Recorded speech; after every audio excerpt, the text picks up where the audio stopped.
믿음의 아버지라는 제목을 가지고 말씀을 나누고자 합니다. 오늘 우리 아버지 날을 맞이하면서 여러분들에게 짤막한 이야기를 나누길 원합니다. 하나님이 아버지를 창조하실 때라는 책에 이렇게 짤막한 내용이 있습니다. 하나님이 아버지들을 창조할 때에 천사 한 분이 뒤에서 지켜보고 있었다. 지켜보면서 나중에는 하나님에게 부릅니다. 주여, 주님 확실하게 뭘 하고 계시는지 알고 계십니까? 만약에 알고 계시다면 어떻게 아이를 만들고 아버지를 이렇게 키를 크게 만드십니까? 생각해 보세요. 만약에 아들과 자녀들과 놀 때에 특히 우리가 구슬치기 할 때에 그 아버지의 키가 너무나 크다 보니까는 너무나도 무릎을 꿇어야 되고 그렇게 불편하게 애들과 놀아야 되지 않겠습니까? 또 나가 밤에 애들이 잘 때에 키가 크다 보면은 그 작은 아이들 누워 있는데 또 허리까지 또 굽이면서 그 애들을 또 타긴해야 되지 않겠습니까? 더 나가서 그들을 뽀뽀할 때는 또 어떻게 하겠습니까? 또 허리 또 굽어야 되지 않겠습니까? 왜 이렇게 힘들게 만드십니까? 그랬더니 하나님께서 얘기합니다. 걱정하지 말라. 내가 무엇을 하는지 잘 알고 있다. 여러분, 때로는 천사들도요, 하나님은 질문할 때가 있습니다. 그러면서 얘기합니다. 만약에 아버지들은 내가 이렇게 크게 높게 만들지 않는다면 자녀들이 어떻게 아버지를 바라볼 수 있겠느냐? 높게. 우리 부모님들, 우리 아버님들을 우리가 존중해야 됩니다. 그들은 우리가 바라봐야 되고 우리가 그들을 바라보면서 배워야 될 모델이 되어야 된다는 것을 가르쳐주고 있습니다. 아버지를 세운 이유는 자녀들이 아버지의 그 삶을 보고 배우고 그리고 거기에 따라서 똑같이 행동하게끔 세워줬다는 것입니다. 근데 오늘날 사회를 보게 되면 아버지들이 서야 될 그 위치에 있어야 되는데 그렇게 위치에 서지 못하게끔 만들고 있습니다. 여러분 요새 선전을 보십니까? 특히 가정의 선전을 보게 되면 아버지들이 좀 바보의 역할을 많이 합니다. 왜 그럴까요? 사회는 오늘날 아버지의 그 과장의 책임감을 회피하게 하기 위해서 아니면 뺏어가게 하기 위해서 안간힘을 다 씁니다. 요새 영화 같은 거 보십니까? 여자 주인공들이 많이 나와요. 남자들은 오히려 무능력한 그런 사람으로 많이 비춰지고 있습니다. 요새 사회를 보게 되면 말제노 보이스라는 게 있습니다. 이 말제노 보이스는 뭐냐면은 사회에서 가장 작은 목소리라는 얘기입니다. 그 목소리들이 세워져야 된다는 그런 것을 주장을 많이 합니다. 그래서 자유학자들이 다른 얘기하면 리버레이션이라고 합니다. 자유학자들이 해방신학을 가르쳐주는 건 뭐냐면 이 작은 음성을 우리가 들어줘야 된다. 그래야지만 이들이 하나님을 제대로 만날 수 있다라는 그런 주제를 가지고 이제는 작은 사람들을 높이 올리는 그런 상황입니다. 그러다 보니까 질서가 깨지고 있어요. 아버지가 중요한 역할을 해야 되는데 그게 아니라 어머님이 오히려 중요한 역할을 합니다. 요새 문제가 생기면 아버지한테 달려갑니까? 엄마한테 먼저 달려갑니까? 우리 자녀들이 달려가다 넘어졌을 때 누굴 먼저 부릅니까? 아버지예요? 엄마예요? 그래서 어머니 날이 그렇게 더 큰 것이고 아버지 날은 별로 이렇게 그림자도 비치지 못하는 그런 날입니다. 사회가 그렇게 만들었습니다. 성경으로 보게 되면 아버지는 가장으로서 가정의 가장 리더로 서야 된다는 것입니다. 근데 그거를 지금 깨고 있어요.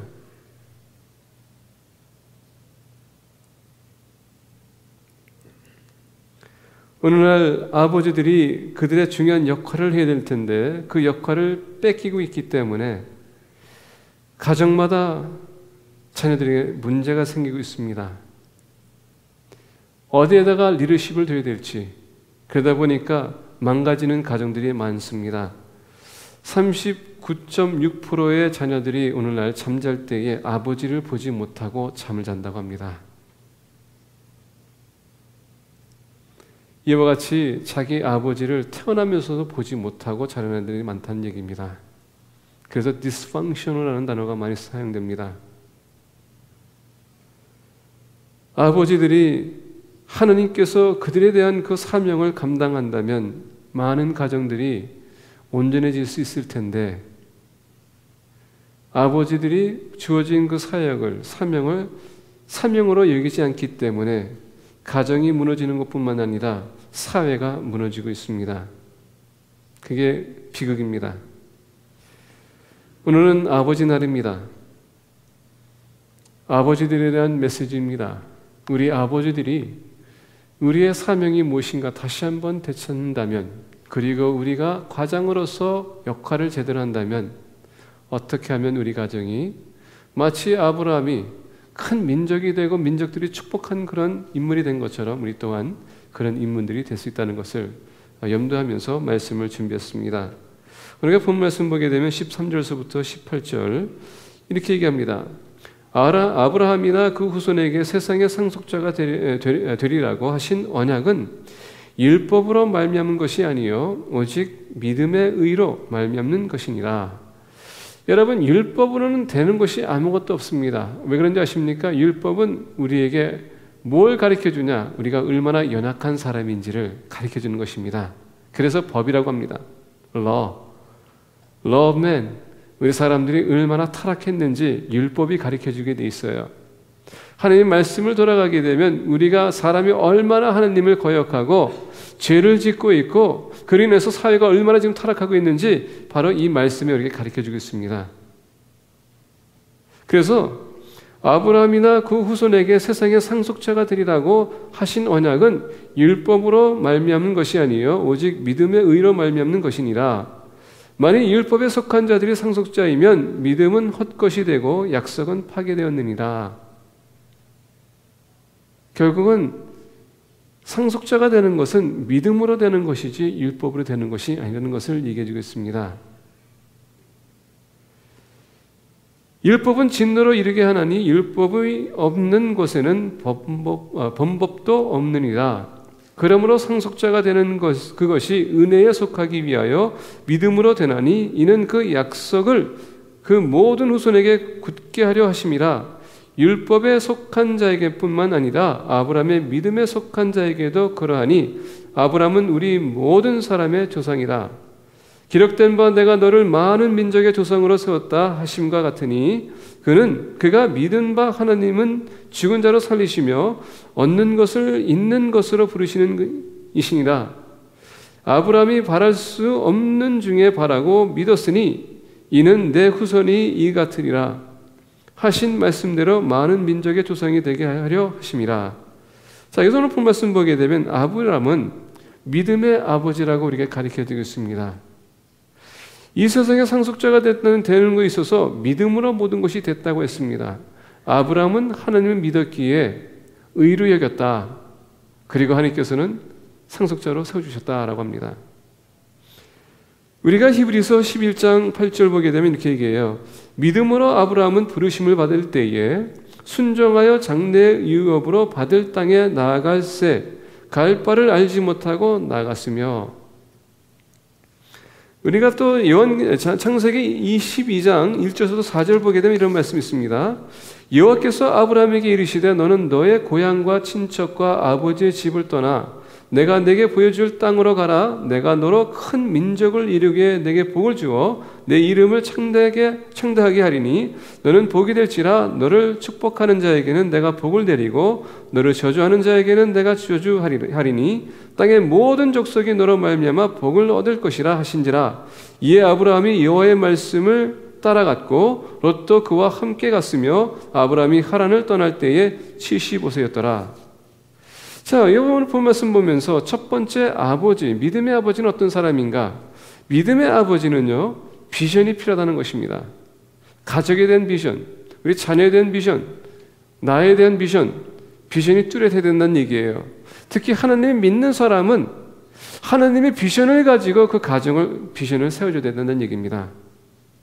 자, 하나님께서 오늘 본 말씀 보니까 아브라함을 택했던 이유는 무엇입니까? 물론 많은 사람들이 있었어요. 근데 하나님께서 주목하고 아브라함을 택했다는 것입니다. 아브라함을 왜 택했다고요?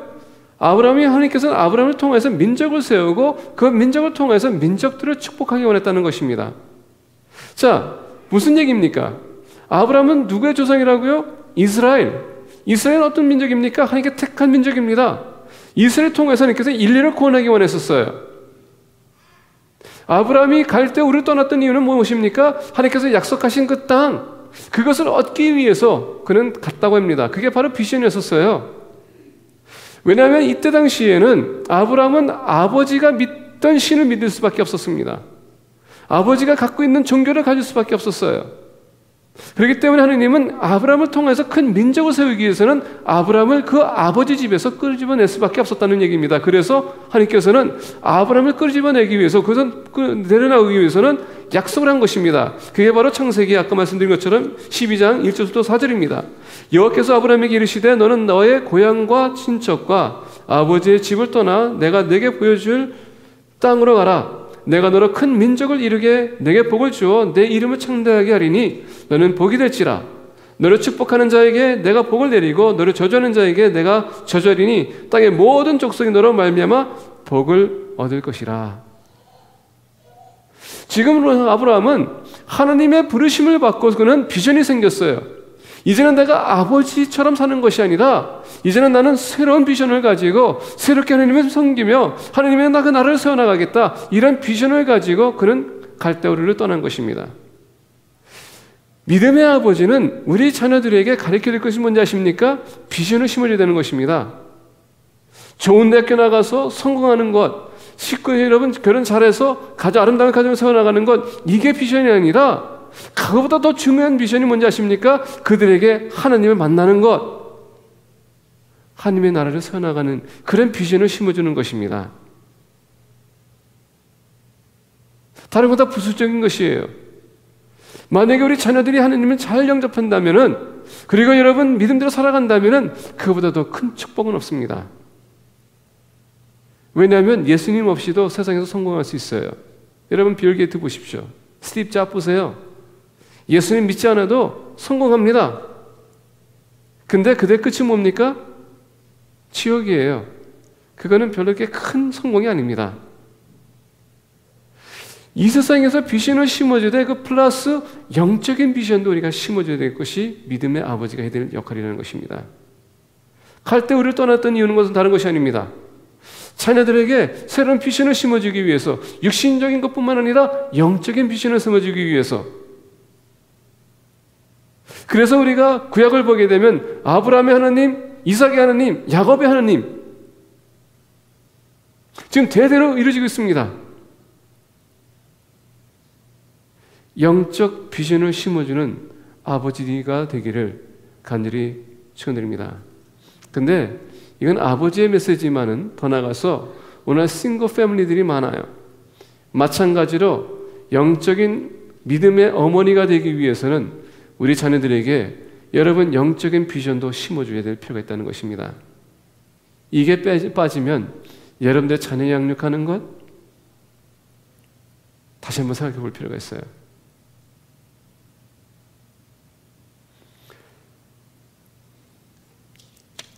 제가 전에 브라질에 있었을 때 말씀드린 바가 있습니다. 룰라 다 실바 대통령이 있었습니다. 베네딕이 교황이 되고서는 브라질 남미에 처음으로 방문했습니다. 방문했던 이유는 다른 것이 아니에요. 기독교 세력이 지금 계속 성장하고 있었습니다. 천주교의 숫자가 지금 떨어지고 있었어요. 거기에 위협이 생긴 것입니다. 그래서 내려와서 브라질의 대통령 만나가지고 얘기합니다. 천주교를 국교로 세워달라. 실바가 그때 얘기했습니다. 안 됩니다. 종교는 자유입니다. 미래를 위해서, 자녀들을 위해서 종교를 자유화를 시켰다는 것입니다. 천주교가 아니라 개신교가 성장하고 있기 때문에 본인의 또 아내가 개신교였기 때문에 거기를 택했다는 것입니다. 본인 스스로는 천주교였지만 자녀를 위해서, 미래를 위해서 그는 변화를 요구했다는 것입니다. 그래서 교황이 실망해서 돌아갔습니다. 그런 비전을 우리 자녀들에게 심어줄 필요가 있다는 얘기예요. 세상과 타협하는 것이 아니라, 권력과 타협하는 것이 아니라 믿음 위에 굳게 쓸 수 있는 그런 비전을 우리가 심어줘야 된다는 얘기예요.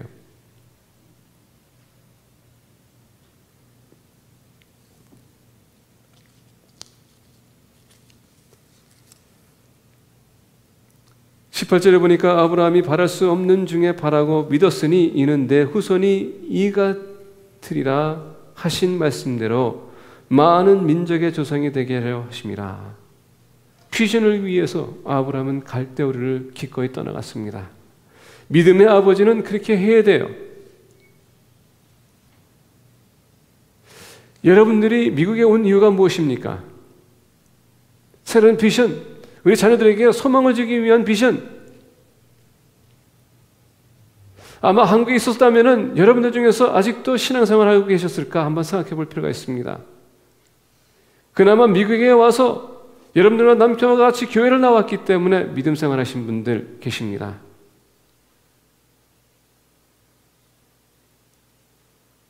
미국에 온 이유는 무엇입니까? 새로운 비전은, 새로운 삶을 여러분들 요구했기 때문에 온 거 아닙니까? 그래서 여러분들이 익숙한 사회, 여러분들의 부모, 친구들을 두고 오지 않았습니까? 미국은 참 신기한 나라예요. 유럽에서 처음 여기 왔었을 때에 이 동부 지역에서 그냥 세로다운 했었으면 문제가 안 되는데 항상 여러분 비셔너리였었습니다. 비전을 가지고 움직였던 사람들이 처음에 도착했어요. 그렇기 때문에 이 미국 대륙을 다 차지한 것입니다. 새로운 것을 발견하고 개척해 나가기 원했던 그런 정신. 이게 아버지들의 정신입니다. 아버지들은요, 비셔너리가 되어야 돼요. 그냥 한 곳에서 머물면서 거기서 조사하니가 아니라 항상 새로운 것을 추진해 나가는 것, 도전해 보는 것. 그게 아버지들의 마음입니다. 그래서 항상 도전하기 원해요. 그렇게 하기 위해서는 비전이 필요하다는 것입니다. 비전이 있다 보니까 실수도 합니다. 때로는 패배도 해요. 그러다 보니까 우리 부모님들이, 특히 우리 아버지들이 팟빌레를 하지 않습니다. 우리 남자들은요, 항상 외톨이에요. 가족의 대화 속에서 여러분들이 한번 보십시오. 남자들은 몇 %의 대화를 차지하고 있는지.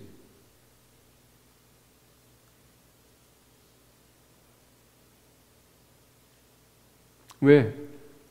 새로운 것을 추진해 나가기 위해서는 때로는 좋지 않는 결정을 내릴 때가 많기 때문에. 근데 기억하십시오. 아버지들은 그런 선택권을 가지고 선택하는 이유가 우리 가정의 미래를 위해서, 더 나은 삶을 위해서 때로는 원치 않는 결정 내릴 때가 많다는 것입니다. 근데 과장이기 때문에 우리가 존중해야 되는 것입니다. 말씀에 벗어나지 않는다면 따라가는 것입니다. 두 번째로 믿음의 아버지에 대한 아브라함을 보기 원합니다. 19절부터 22절 보니까 이렇게 얘기해요. 그가 100세나 되어 자기 몸이 죽은 것 같고 사라의 태가 죽은 것 같음을 알고도 믿음이 약하여지지 아니하고 믿음이 없어 하느님의 약속을 의심하지 않고 믿음으로 견고하여져서 하느님께 영광을 돌리며 약속하신 그것을 또한 능히 이루실 줄을 확신하였으니 그러므로 그것이 그에게 의로 여겨졌느니라. 두 번째 믿음의 아버지가 우리가 배울 수 있는 것은 믿음의 아버지는 우리 가정의 바른 본이 되어야 된다는 것입니다. 믿음의 아버지는 바른 본이 되어야 돼요. 어떤 본? 14절에 보니까 100세나 되어 자기 몸이 죽은 것 같고 사라의 태가 죽은 것 같음을 알고도 믿음이 약하여지지 아니하였다. 불가능한 속에서도 믿음은 약해지지 않았다는 얘기예요.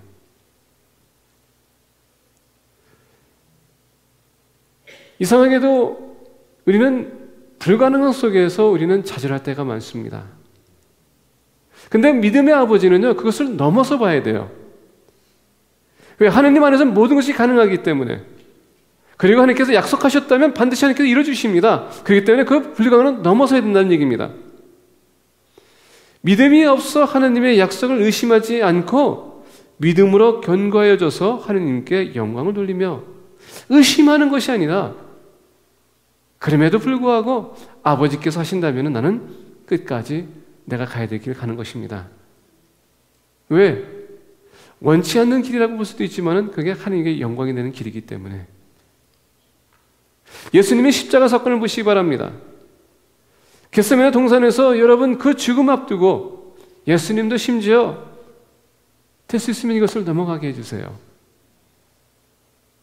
근데 아버지의 뜻이라면 나의 원대로 마옵시고 아버지의 뜻대로 없어서 그게 아버지에게 영광이 되는 길이기 때문에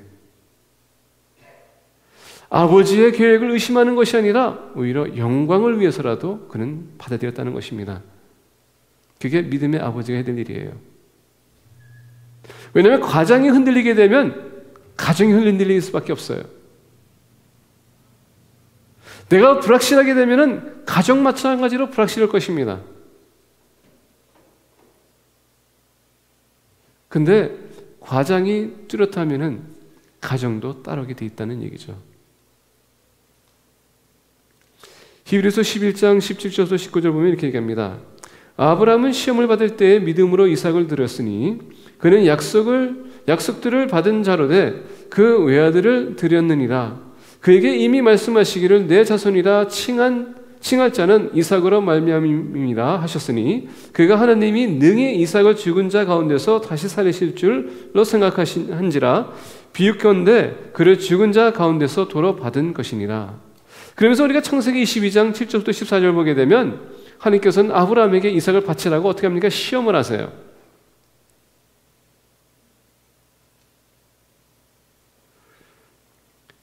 많은 사람들이 시험을 받을 때에 그들의 믿음을 볼 수가 있습니다. 인생에 가장 고달프고 고난스럽고 여러분 아프고 고통스러운 이런 일이 생길 때에 그때의 믿음이 여러분들 진짜 믿음이에요. 그래서 아브라함은 시험을 받을 때에 믿음으로 이삭을 드렸으니 하나님께서는 아브라함이 이삭을 사랑한 것을 알고 있었습니다. 그럼에도 불구하고 하나님께서 얘기합니다. 자식을 바쳐라. 얼마나 황당한 요구입니까? 근데 거기에 대해서 아브라함은 반응이 없습니다. 반항을 안 해요. 아버지께서 바치라, 하나님께서 바치라 그랬더니 그냥 바치기 위해서 준비합니다. 그러면서 우리가 창세기 22장 70절부터 14절 보게 되면 그들이 올라갑니다. 자, 우리가 창세기 22장 7절부터 좀 보겠습니다. 이삭이 그 아버지 아브라함에게 말해 이르되 내 아버지여 하니 그가 이르되 내 아들아 내가 여기 있노라. 이삭이 이르되 불과 나무는 있거니와 번제할 어린 양은 어디 있나이까. 아버지가 그렇게 철저하게 제사를 드리기 위해서 철저하게 준비하시는 분인데 오늘만큼은 모든 것을 다 준비했지만은 드릴 짐승은 없었다는 얘기예요. 그러니까 이삭이 이상한 것입니다. 여러분, 믿음의 아버지는 그만큼 자녀식에게 모든 것을 비춰주는 사람입니다. 자식이 보고 지금 아브라함에게 얘기합니다. 모든 거 다 준비했는데 아버지 짐승은 어디 있어요? 아마 아브라함으로서는 자식에게 참 미안한 마음이 있었을 거예요. 차마 말도 못하는 그런 지금 마음입니다. 내 아들아 너가 재물이다. 얼마나 지금 아브라함은 당황스럽습니까? 마음은 지금 찢어지고 있어요. 그게 시험입니다. 인생의 불안, 위기가 왔습니다. 우리 인생에 위기가 찾아올 때 여러분들은 어떤 자세를 취합니까?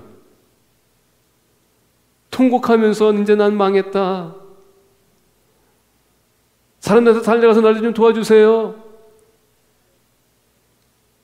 위기가 찾아올 때 여러분들의 믿음이 나타나는 것입니다. 아브라함은 아버지께서 준비할 것이다. 누가? 하나님이.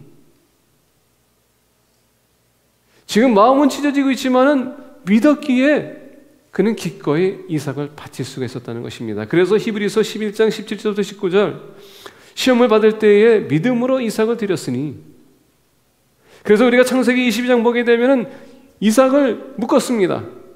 이삭도 아마 그때쯤이야 이제 눈치챘을 거예요. 아, 내가 재물이 되는구나.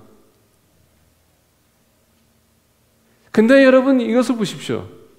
묵고 있었고 그 단 위에 세워놨었어요. 그 눕혀 섰을 때 이삭이 반항할 수도 있었을 것입니다. 근데 믿음의 아버지가 믿음의 삶을 보여줬더니 아들이 그걸 그대로 받아들이고 순종하는 모습.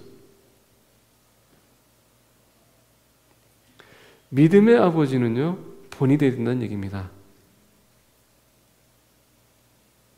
만약에 아버님께서 나의 목숨을 건져가겠다면 기꺼이 받아드리겠습니다. 받아가세요. 아브람도 하나님께서 귀한 아들을 데려가기 원하십니까? 데려가세요. 근데 저는 이건 믿습니다. 반드시 아들을 돌려줄 거라는 것. 믿음의 본이 되어야 된다는 얘기입니다. 오늘날 아버지들이 믿음의 본이 되지 못하기 때문에 자녀들은요, 아버지한테 본을 보는 것이 아니라 다른 사람들한테, 친구들한테 본을 보기 원하는 것입니다. 그러다 보니까 집에 있는 것이 아니라 바깥에 나가는 거예요.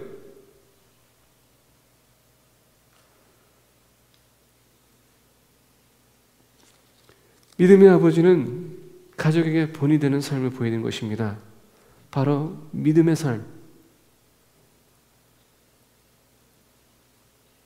믿었더니 자, 이삭을 잡으려고 합니다. 이삭은요, 반항하지 않습니다. 얼마나 믿음이 담대한지. 전에도 제가 이 창세기 22장에 대해서 설교한 바가 있었습니다. 이삭 같았으면은 제정신이 어떤 사람이라면 아버지가 지금 미쳤나, 노망 들었나, 왜 나를 묶어서 왜 날 죽이려고 그래? 난 도망갔을 거예요. 그렇죠? 근데 여러분, 아브람도 지혜가 있는 분입니다. 도망갈 수 없도록 묶었습니다. 오늘날 우리 교회, 우리 기독교인들의 문제점. 우리는 하나님 앞에 죽어야 되는데 살았다고 도망가기 바빠. 그래서 묶은 것입니다. 주님 앞에 나왔을 때 여러분 나는 죽었습니다 하고 산 제물이 되어야 되는 거예요. 아브라함이 칼을 들었습니다. 창세기 22장 9절에 보니까 하나님이 그에게 일러주신 곳에 이른지라 이에 아브라함이 그곳에 제단을 쌓고 나무를 벌려놓고 그의 아들 이삭을 결박하여 제단 나무 위에 놓고 손을 내밀어 칼을 잡고 그 아들을 잡으려 하니 11절에 보니까 여호와의 사자가 하늘에서부터 그를 불러 이르시되 아브라함아 아브라함아 하시는지라 아브라함이 이르되 내가 여기 있나이다 하매 사자가 이르시되 그 아이에게 내 손을 대지 말라 그에게 아무 일도 하지 말라. 그러면서 아브라함이 봤더니 저쪽 벽 쪽에 양이 순놈이 묶여 있는 것을 봤다. 예비하시는 하나님. 믿음을 가지고 우리가 움직이게 되게 되면 하나님은요 모든 걸 다 특별하세요. 위기에 처했다고 해서 여러분 도망가는 것이 아니라 위기에 처했다고 의심하는 것이 아니라 약해지는 것이 아니라 믿음 위에 굳게 서야 되는 것입니다. 그게 믿음의 아버지뿐만 아니라 믿음의 어머니도 마찬가지예요. 이제 무슨 일이 생겼을 때에 아우성하지 마세요. 막 통곡하지 마시고 막 저기 하지 마세요. 아버지 앞에 나와서 기도하세요. 왜? 하느님은 여러분의 믿음을 지금 보여주고 있는 것입니다. 너의 신앙이 어디까지 도달했는지 아니면 바다로 떨어졌는지 그게 바로 시험이에요. 그래서 전에 말씀드리지 않았습니까? 헬라어에서 시험이라는 단어는 뭡니까? 축복이다.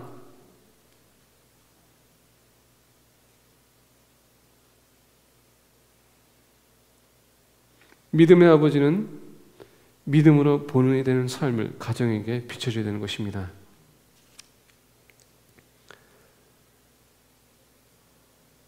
여러분들 인디아의 프라임 미니스터 간디에 대해서 잘 아실 겁니다. 그분은 사우스 아프리카에서 기독교인들 밑에서 공부를 한 사람입니다. 그리고 아프리카에서 기독교인들의 삶을 너무나도 잘 관찰했었어요. 하루는 어떤 영국 선교사가 간디한테 물어봤습니다.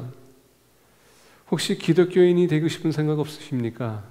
그랬더니 간디가 얘기합니다. No. 선교사님이 궁금했어요. 왜 그렇게 대답하셨습니까? 그랬더니 간디가 얘기합니다. 간디는 남아프리카에 있으면서 백인들이 흑인을 얼마나 학대하는 것을 많이 보고 자라온 사람입니다. 근데 백인들은 대부분 다 보면 기독교인들이었어요. 거기에 모순되는 것을 보고 본인은 용납이 안 됐습니다. 그래서 나는 너희들의 예수는 좋아하지만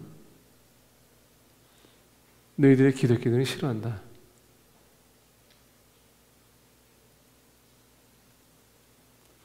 너희들은 예수님과 너무나도 다르다. 우리 아버지들이 믿음으로 본이 되지 않으면 간디의 대답이 여러분의 자녀의 대답이 되는 것입니다. 그래서 우리 부모님들이 믿음적으로 본이 되어야 돼요. 내가 하지 않는 것 우리 자녀들한테 요구하지 마세요. 우리 자녀들을 요구하기 원한다면 여러분들이 그렇게 생활하시라는 것입니다.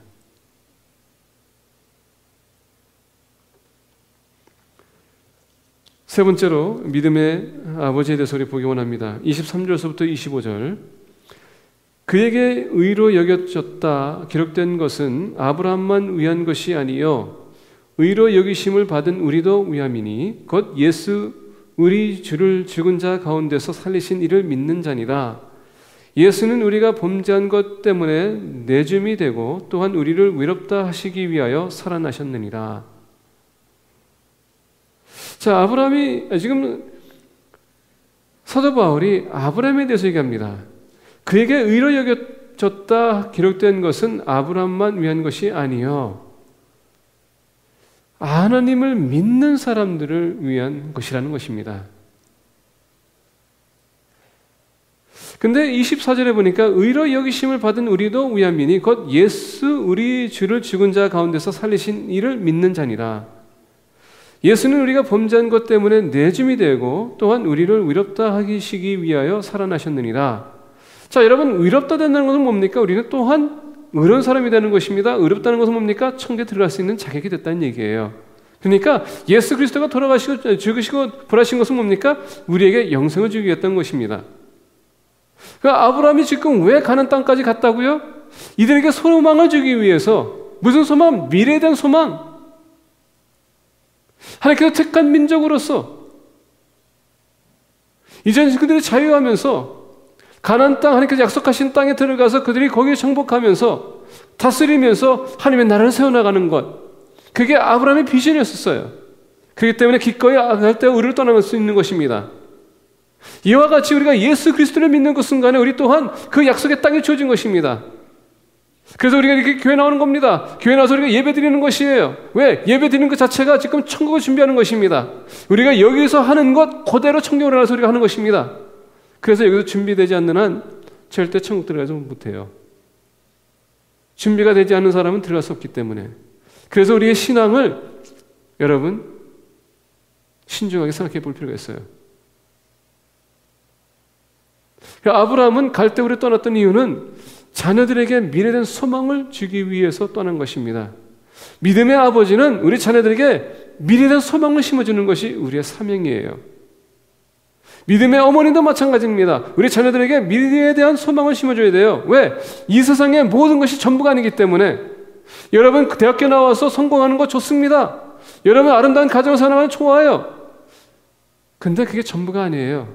이 세상 끝나게 되면 우리는 그대로 천국으로 들어갑니다. 아니면 지옥으로 들어가게 돼 있어요. 아브라함은 육신적인 축복이 아니라 미래의 육신적인 소망이 아니라 영적인 소망까지도 자녀들에게 심어주기 위해서 갈대우를 떠난 것입니다. 그래서 오늘 22절 그에게 의로 여겨졌다 기록된 것은 아브라함만 위한 것이 아니요 믿는 사람에게 똑같이 이것이 적용이 된다는 얘기입니다. 히브리서 11장 9절부터 10절 보게 되면 이렇게 얘기합니다. 믿음으로 그가 이방의 땅에 있는 것 같이 약속의 땅에 거류하여 동일한 약속을 유업으로 함께 받은 이삭 및 야곱과 더불어 장막에 거하였으니 이는 그가 하나님이 계획하시고 지으실 터가 있는 성을 받음이라. 미래에 대한 소망을 위해서 아브라함은 이삭을 바칠 수 있었던 것입니다. 갈대우로 떠났던 있었던 것입니다. 가나안을 갈 수 있었던 이유가 바로 거기에 있는 것입니다. 현재에서 현실에 머무르고 있는 것이 아니라 넘어서서 영의 세계까지도 돌아볼 수 있는 그런 비전이 있었기 때문에 우리 자녀들을 양육할 때에 여러분 그냥 미래 지금 이 현실에 위해서만 여러분 가르칠 것이 아니라 그것을 넘어서서 영의 세계까지도 여러분 볼 수 있도록 우리가 가르쳐 줘야 돼요. 왜 우리가 신앙생활을 하는지, 왜 이렇게 주일날마다 나와서 예배를 드리는지, 왜 기도하는지, 헌금하는지 거기에 대한 여러분 영적인 의미를 가르쳐 주라는 것입니다. 고 목사님과 며칠 전에 얘기했는데 우리 자녀들에게 금식에 대해서 얘기했다고 합니다. 헌금에 대해서 얘기했다고, 예배에 대해서 얘기했대요. 근데 질문하면 대답을 못한대. 교육은 그냥 주일날 한번 딱 나와가지고 1시간 가지고 여러분 되는 것이 아닙니다. 교육은 집에서부터 시작이 되는 거예요. 우리 부모님들부터 인해서 시작이 되는 겁니다. 영적인 본이 되면은 자녀들이 보고 따를 것입니다. 우리가 정말 하나님 믿는 거 소망이 있고 천국에 대한 소망이 있다고 여러분 계속 우리가 믿음 가지고 살고 보여준다면은 자녀도 똑같이 보고 배워서 그들도 미래에 대한 소망이 있습니다. 천국에 대한 소망이 있다는 것입니다. 그러다 보니까 우리 부모 아버지들이 특히 인기가 없어요. 왜? 우리가 앞장서야 되기 때문에.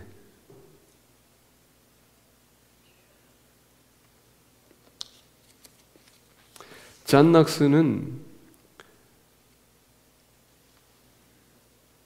기도의 사람이라고 소문이 났습니다. 스칼렛을 위해서 그는 항상 부담이 있었어요. 왜냐하면 스칼렛은 기독교가 들어가기 전에는 다른 미신들을 믿는 그런 나라였습니다. 거기에다가 영국의 지배를 받고 있었어요. 그러다 보니까 미래를 위해서 항상 기도했던 사람입니다. 부담이 많았어요. 그래서 항상 기도했습니다. 하나님에게 간청했습니다. 하나님, 이 나라를 위해서, 이 자녀를 위해서 은혜를 베풀어 주시옵소서. 아내가 볼 때마다 남편이 자지 않고 기도하는 것을 보고 안타까웠습니다. 제발 잠 좀 자라고. 그랬더니 얘기합니다. 이 나라가 구원받지 못하는데 어떻게 내가 잠을 잘 수 있는가. 그러면서 잔 낙스는 이렇게 기도했다고 합니다. 마음에서 통곡하면서 나에게 스칼렛을 주시옵소서, 아니면 저에게 죽음을 주시옵소서. 이게 우리 믿음의 아버지가 가져야 될 비전입니다. 미래에 대한 소망을 심어주기 위해서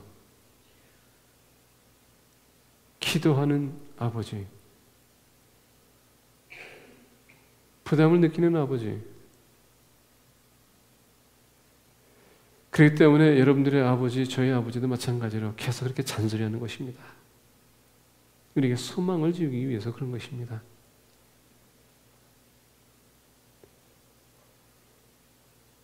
때로는 강하게 나옵니다. 왜? 과장이기 때문에. 근데 우리는 그게 불만이 많아요. 우리가 잘 되기 위해서인데.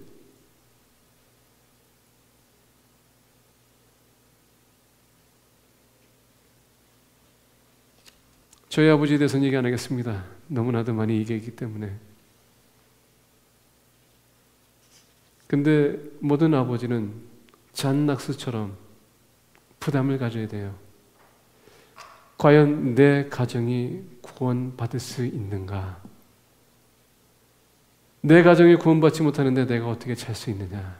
아버지, 나의 가정을 주시옵소서. 아니면 죽음을 주시옵소서. 이게 우리 아버지의, 믿음의 아버지의 마음이 되는 것입니다.